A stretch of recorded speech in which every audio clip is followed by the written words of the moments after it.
Why did Saraya, a.k.a. Paige, turn down WWE's return offer? Everyone is so nice. It's just crazy, like, just how different it can feel. Ronda Rousey reveals original plans for the bizarre Extreme Rules finish. I pitched the finish to be on thumbtacks. And is Eva Marie coming back to WWE with Bray Wyatt? Welcome to We're Dreaming About. This is DS, and this is our news and rumor episode, and we've got our special guest, Samira is here! Hi! Oh my god, I'm excited to be here. Samira is the emerging wrestling broadcaster, journalist, interviewer, and I'm so glad to have you here on a special episode of News and Rumor. So happy to be here. You know, I've watched your stuff all the time, so I'm excited to join you for this episode. But we've got some big news in women's wrestling. We have to talk about it. I was like, I have to talk about it. First of all, let's talk about Saraya. She is just cleared by AEW. That was a big news that happened just recently. But according to Fightful, WWE's new regime with Triple H made an offer to her to return in August, which included the chance to become an active competitor again. I did not hear about the one where, you know, Triple H told for her to come back. That one's news to me right now. But I'm like, wow. Now that makes me think, you know, why did she choose AEW instead of WWE? Yeah, that's like everyone's big question mark, right? So these are the stuff that Fightful reported on. So first, Vince McMahon and John Laurinaitis were the one that decided to not renew her WWE contract that expired in July. Saraya also talked about it in a Chris Jericho podcast, saying that it was not me, bro, is what she said. And he thought it was my decision to leave, and I was like, no, bro, it was Vince and Johnny. And then apparently the money she was making under Vince McMahon was surprisingly low, but the contract also limited a lot of money-making ventures outside of WWE to some extent. And then after that, about a month after her contract expired, WWE's new regime offered her a television role as a general manager, and they also told her that if she wanted to return as an in-ring competitor, they said, quotation, would make that happen. I don't know, maybe she wanted something new, and also maybe she knew Renee was jumping ship to AEW, and her and Renee are close, and they did that thing at StarCast for, you know, oral sessions. It was something new, and she had some old friends there, and that's where she wanted to go. You got an opportunity to interview her at StarCast, right? What was her whole vibe about maybe returning to the ring? I mean, she seemed like happy, you know, to be amongst everybody, and she got to do a little fan meet and greet, because I believe that was like the first time. I feel like her vibe felt good, and she felt happy to be back within the whole wrestling, but it wasn't clear, you know, where she would go or what she would do next. Nobody really knew. Fightful basically concluded that from the information they got, it seemed like the freedom to do outside of project without giving the cut to the company, and then also other extra terms that led her to signing with AEW. Saraya also talked about some of the decisions why she decided to come to AEW with Chris Jericho on the podcast. Man, I missed that side of wrestling where you can pitch your own ideas and, you know, you can just have fun. And I haven't felt excited about wrestling in a very long time.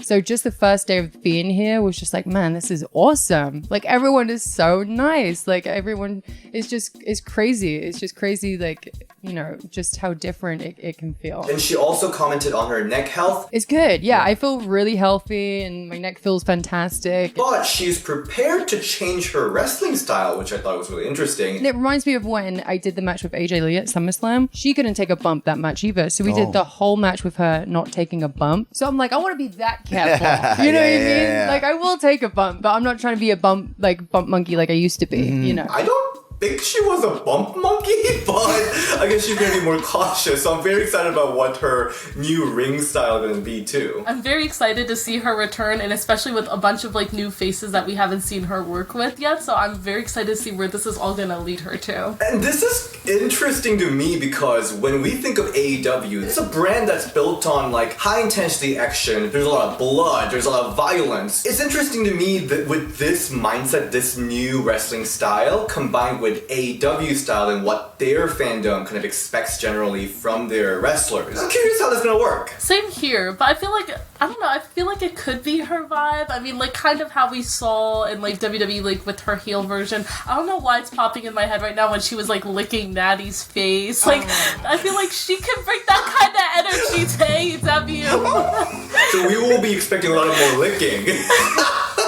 She'll bring that type of energy there. Most of Saraya's fans know Saraya from WWE's Paige days, and also like a lot of Total Divas fans, a lot of WWE fans. So a lot of her fans are kind of sad or disappointed that she didn't end up in WWE. What's your thought on that? I don't know. I just feel she should go wherever she feels happy. I mean, sure, she had a great career in WWE, and like I was saying before, this is something, totally new for her. Different locker room, different company. She still got some, old friends from WWE there, or people that she's worked with before she signed with WWE. Like, I just feel it might be good to try something new, and hey, maybe the door won't be totally closed on the other side if she doesn't feel it's right for her. Yes, of course, WWE probably is different now with Triple H, but I think AEW is something very different. Seems like there's a lot more creative freedom there. And one thing I noticed since Saraya joined AEW when she talked about, I'm the revolution, I'm bringing the revolution. I gotta say, I'm pretty happy about what's been happening with AEW. They actually have storylines where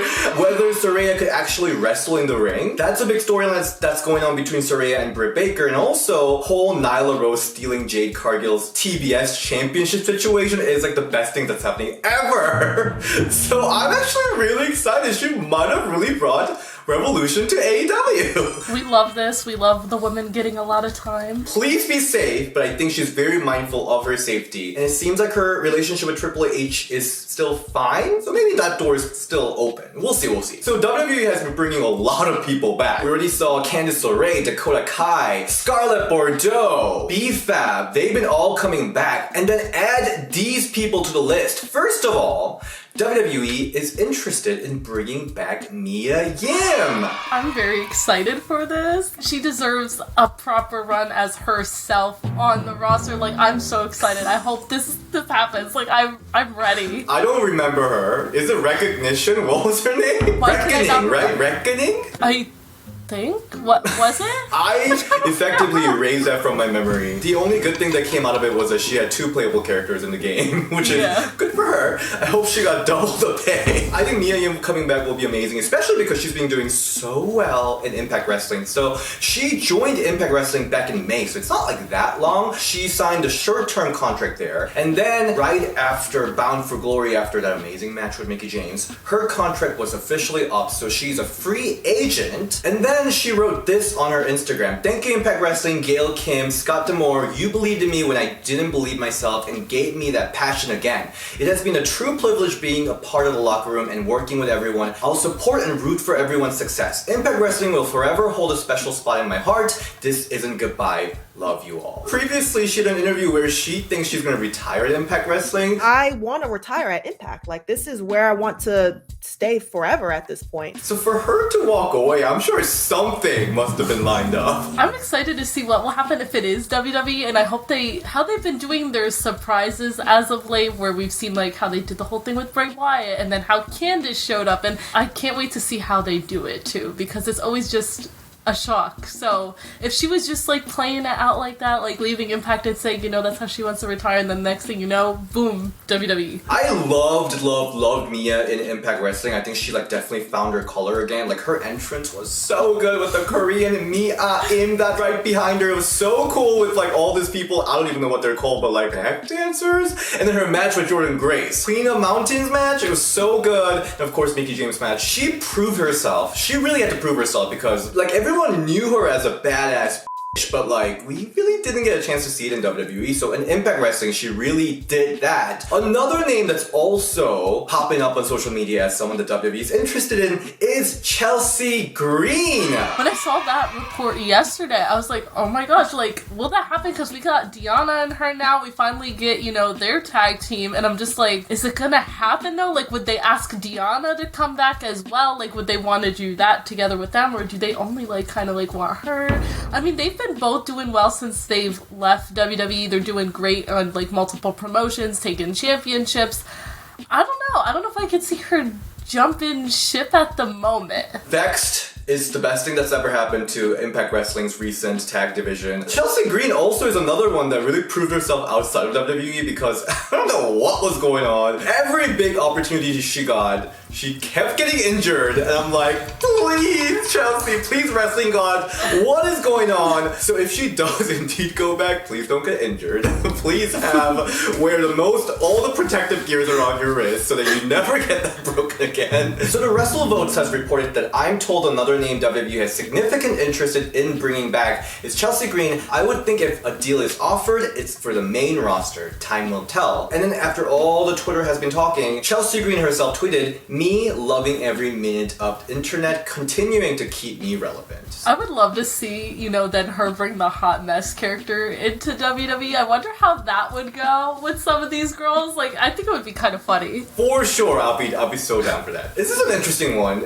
Instead of rumors first starting that WWE is interested in her, she herself posted a video and made a rumor herself. Eva Marie posted a video on Twitter showing her throwing a Lily doll into a trash can, and she captioned the video saying, if I make this, I'm going back to WWE. I don't know if that's her call, but... And then she hashtagged Eva Marie, SmackDown, Sister Abigail, WWE on Fox, Peacock. Okay, what is going on? I remember seeing that. I was like, I had just opened TikTok, and that's the first thing I see. I was like... What? What's going on here? I'm like, Eva Marie and Bray Wyatt? Like, two different characters, like, I don't know. I don't think that is the way to go. Do you want her back? Honestly, for me, no. I'm not feeling it, okay? I'm sorry. Okay, you know what? I don't want the pink everything version of Eva Marie like back. the red. So I think, like, if she were to come back, like, let's do without the pink, let's do the red, and do that kind of stuff. Not the, I don't know. And plus, like, her last run when she did come back, I don't know, I just wasn't a fan of how they set her up like that. It just wasn't it. Maybe if she did come back, but I don't think with Bray Wyatt specifically, I can't see that happening. First of all, with Bray Wyatt, hell no. Maybe with what's the max model? What is it? The maximum male model. I could totally see Eva Marie being involved with them. I think that would be amazing. But Bray Wyatt, definitely no. Let's be honest, nobody liked that Alexa Bliss versus Eva Marie match. No, literally, I don't know, maybe Lily liked it, but nobody liked that match. I'm so sorry. But I gotta say, Eva was amazing right before she got released for some reason. Her whole all red everything gimmick, when she was so annoying, she was making excuses for not competing. That was just so amazing. I honestly, when she got the wellness policy violation, I thought that was an excuse to not compete in a match. I thought that was part of the storyline. It was like so perfect. If you're back, I'll be happy, but like just please be 100%. Let's be all red, everything, 100% sass. I'm really curious if WWE told her to make this or she just did it on her own. I'm just really curious. I wonder if she did do it on her own, what their reaction was to that. They're probably like, what? They're probably like, what is this? Can you please take this down? But the last news we're going to talk about is that Ronda Rousey on her Twitch channel, her YouTube channel, I guess she's a gamer too, but she talked about the original plan, or the plan that she pitched to WWE to end the Extreme Rules match winning the SmackDown Women's Championship. So if you remember that SmackDown Women's Championship match, Liv Morgan laughing as Ronda Rousey was sitting on her face. Like, it was just a weird ending. Everyone was like, what is going on? Why is she smiling? It was very confusing. Originally, what was pitched is this. I pitched the finish to be on thumbtacks. That she put down thumbtacks and powerbomb me onto the thumbtacks, and then as a repeat of our finish before, I would go for the armbar on the thumbtacks, but they'd start counting the pin, but then I would have to push up onto my one shoulder, like into the thumbtacks to keep the armbar on, and that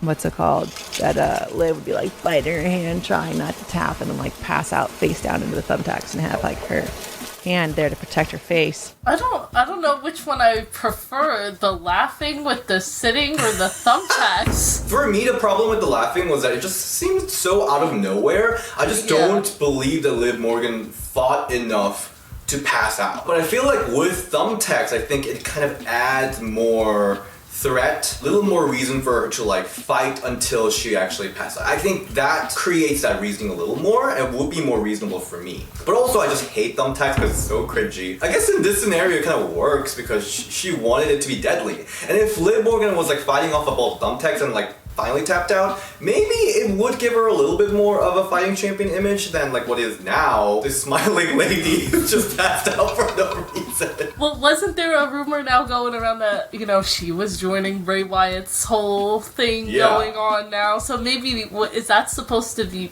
part of it? Like, that's what had me thinking. I was like, okay, so was that supposed to be a part of it? Like, is that what they're trying to, like, lead into? They said we can't do thumbtacks anymore, that legally we can't, like, purposefully, like, injure people and, like, cut their skin and stuff. I don't know. And that's actually really interesting that they have some legal standards where they can't push people to cut their skin and stuff. And I guess even though Ronda and Liv are the one that was pitching the storyline, WWE wouldn't let people do that. So that's really interesting. And that's very different from, I guess, what's AEW doing, which is like blood every week.